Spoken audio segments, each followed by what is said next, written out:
There's no denying it. The job market is broken. The job market is the worst it's ever been in over a decade, specifically for the younger generation. Americans are losing faith in the college degree. It's likely to be one of the most challenging times in history for graduates to get a job today. Job listings in both the US and UK are plummeting. AI is replacing people, and your diploma, it's basically worthless. If you're in your 20s watching this, here's the thing. You're either going to look back at this decade with massive regret, or you're going to thank yourself for the next 10 to 15 minutes. You are in the best position to not only survive this, but to absolutely thrive. That's because you likely don't have the responsibilities of raising a family yet, as hard as it is nowadays. But here's what's really holding you back. It's not that you don't know what to do, it's that you're too afraid of betting on yourself. Everybody is going to have to become more entrepreneurial. You must start your own business. And I get it. I used to be the most risk-averse person you could imagine. And probably like you, my big dreams faded as I got older. I got straight A's, studied engineering, and went down a cookie-cutter Asian kid path. I thought that only the rich Nepo babies could get their dream life. However, I quit my 6-figure management consulting job and turned down one of the top business schools in the whole world to bet on myself. And guess what? It paid off. I got everything I dreamed of and more. So in the next X minutes, I'm going to convince you that you can do it too. And not betting on yourself is actually the real risk. First, a bit of backstory. My first job out of college was at a boutique consulting firm, and call me weak, but just in 2 weeks of starting my job, I started crying because I just felt like there was no longer a light at the end of the tunnel that I could look forward to or that I could even work toward. In my eyes, what I was doing was something a middle schooler could do, which was just transcribing meetings or synthesizing notes, which, as you now know, AI can do. Not only did I feel like a replaceable cog in the machine, but I also felt like my job itself was not a real job and that machines could replace me too, not only people. Then I stumbled upon this book called Millionaire Fast Lane. For some reason, it just called to me, and after reading it, I realized, holy crap, this thing, entrepreneurship, doesn't seem so impossible anymore. It's working hard at something that you can call your own. With greater understanding of what this actually entails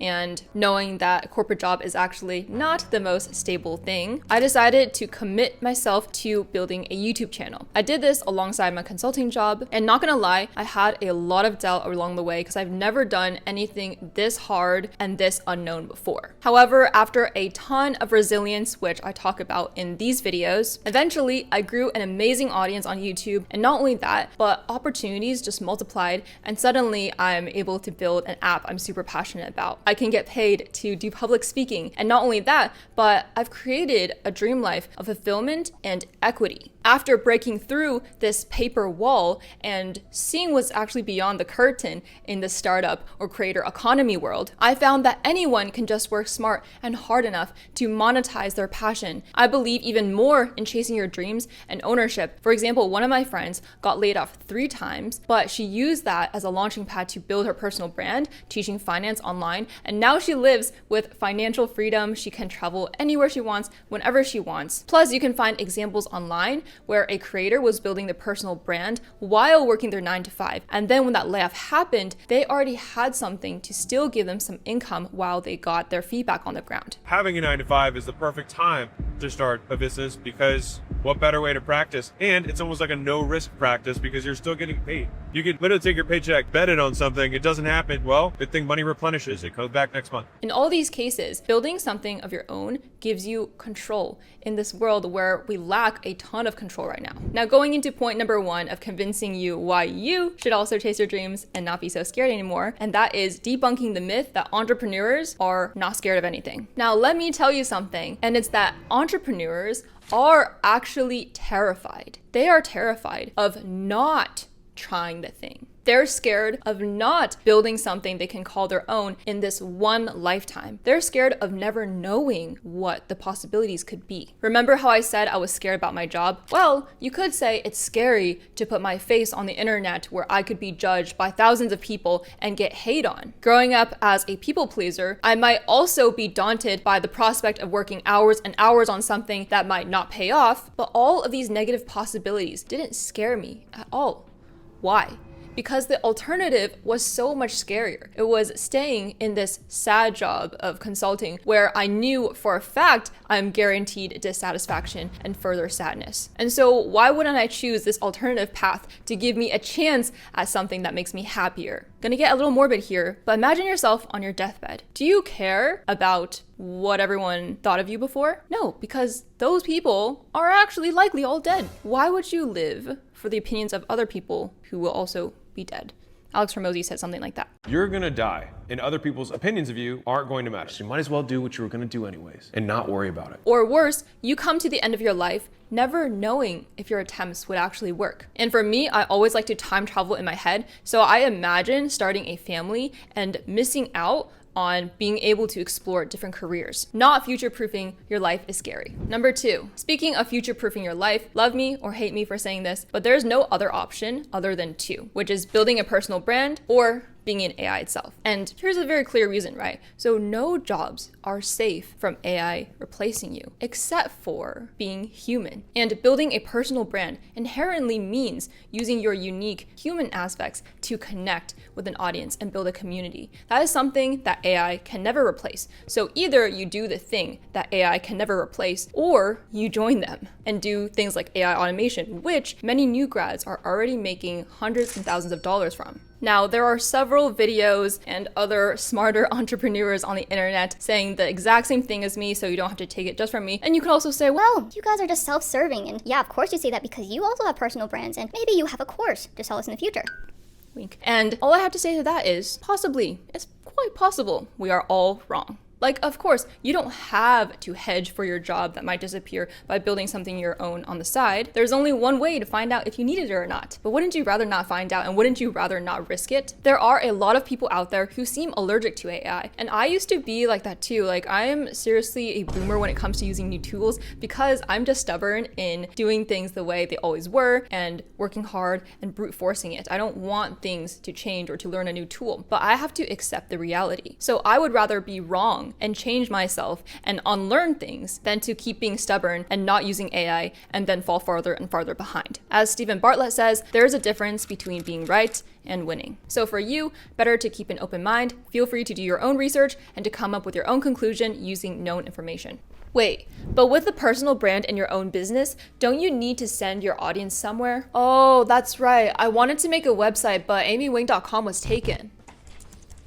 Aha, just as I thought. amywang.online is still available. And you should thank .online for partnering with you on this video so you can keep sharing advice. Yes, I'm so grateful to them and my A-team. But I forgot, what is .online? Yeah, .online is the world's second largest new domain name extension. It's like .com, but with way more availability, so you can actually get the website domain of your choice. Amy Wang is such a common name. I mean, it's the name of a ping pong player and director, so you can use .online instead of using something weird like wamywi5.com. But is .online searchable? Yes, the word online is part of keywords searched over 500 million times every month worldwide. It is industry agnostic, and many industries already use it. Oh, that sounds perfect. Can they get a discount? Seems important that my viewers can make a website too. Yes, you can get your own .online domain at get.online. For a limited time, it is just 99 cents for your first year only using the link below. Number 3, remember that it's not delusion if you're putting in the work. It's super trendy nowadays to be like, all you have to be is Delulu. And you can see that all over social media, the girls who are fashion influencers are like, oh, I was just Delulu and that's why now I'm an influencer. But then you have the opposite side of the spectrum of people asking me all the time, how do you overcome self-doubt? How do you overcome camera shyness? Essentially, how do I become Delulu? Well, personally, there is true forms of delusion. Delusion is believing that you can build $1 million business while you're sitting on the couch playing video games all day. Now that is delusion. But how we get over self-doubt, or in the first place, simply have belief that we can reach our dreams, it's by doing the work itself. The more you work at something, the more you believe it will pan out because you are in control of the input. Think about it. It's not crazy to think that you can achieve something that you're working hard at, because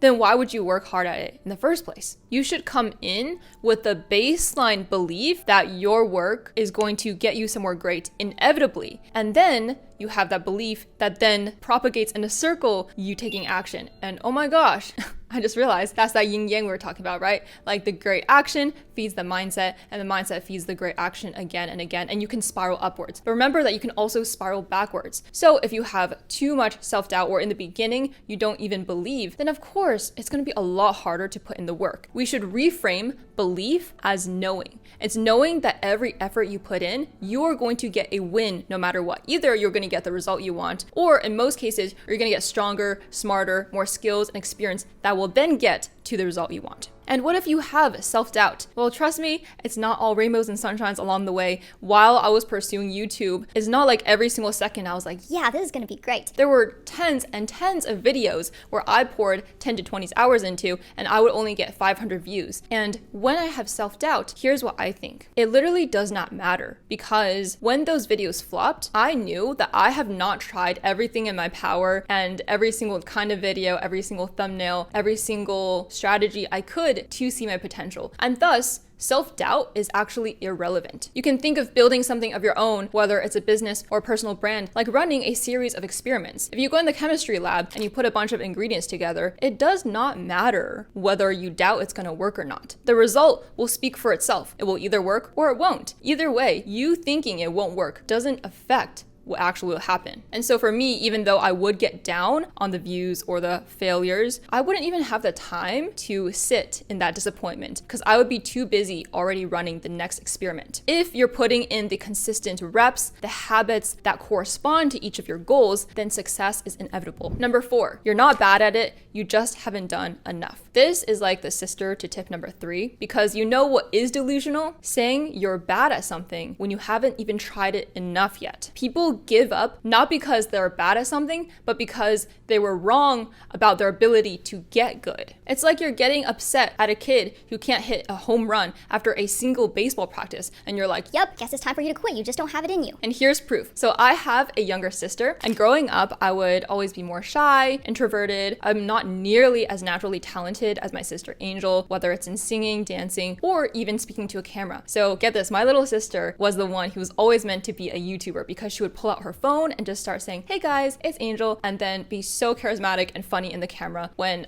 I would be the most awkward thing you can even imagine. You can see it in my very first YouTube videos. But because I decided that I want to do YouTube, this thing just called to me. I put in the reps, and yes, it took a lot more work than it would have taken my little sister, but eventually I still got there, and it proves that hard work beats talent when talent doesn't work hard. In this case, hard work just simply means the reps, because Angel has not made nearly as many YouTube videos as I have. Do not limit yourself by not having a growth mindset. My growth mindset made me not even able to quit YouTube, because I knew I haven't tried everything I could yet. Under these kinds of videos, you will typically see a ton of comments trying to discourage everyone else, being like, well, being an entrepreneur is just so hard, or like, oh yeah, easy for you to say you're pretty, or like you have XYZ skills, or blah, blah, blah, right? Every excuse under the moon. But here's the truth. Most people simply don't work hard and smart enough. And emphasis on the hard. Firstly, if you're watching this video, you likely have potential, especially if you've gotten here to this point. That means something resonated with you. Just like how for me, I picked up the book Millionaire Fastlane, and it firstly resonated with me, and only then could I take that next step. And so few people will click on this video, fewer people will watch the first 30 seconds, fewer people resonate and watch to the end, and even fewer take action. It is a very clear funnel, and by the end, you only get like 1% of people. So simply put, if you take action, it is so easy to already be ahead, because the most important thing is to just show up and put in a little bit extra work. Number 6, I'm gonna hold your hand while I say this, but entrepreneurship is no longer optional, it's survival. And I actually had this thought in my mind before Daniel Priestley said this, so I'm not just stealing it from him. But you see, there are a lot of universal truths where then people independently might think of, right? And so if you hear it over and over again from people who are successful, maybe they're saying something right. And I'm not even saying I'm like that successful, right? I'm like I'm like a baby when it comes to business and like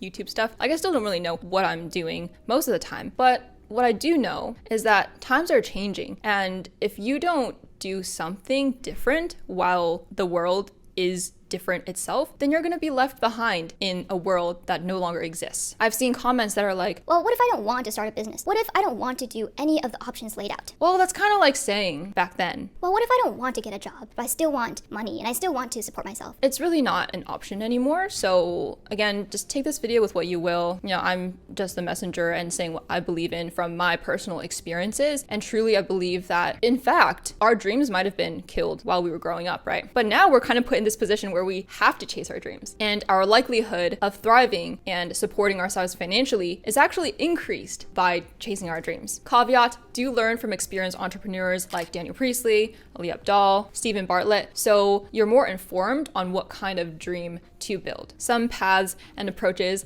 are definitely more profitable and higher potential than others. I hope what I shared today made you feel something. So go bet on yourself and chase your dream. The more you delay, the more you're keeping your dream life away from yourself and doing yourself a disservice. Go try that business. Try making YouTube videos. That's the only way to know what's possible. And what better time is there than now? Believe in yourself. That is self-love. Remember to get your own .online domain for just 99 cents for your first year. Just use the link in my description below. Now go take some informed action, or you can learn more by watching this video about how to build a real business that's profitable in your 20s. It's a collab with my friend Aman Manazar, who is self-made, came from immigrant parents, and now makes $2 million a year in revenue with YouTube as his primary marketing arm. Leave me a like, comment your thoughts below, and thank you so much. I will see you at the top.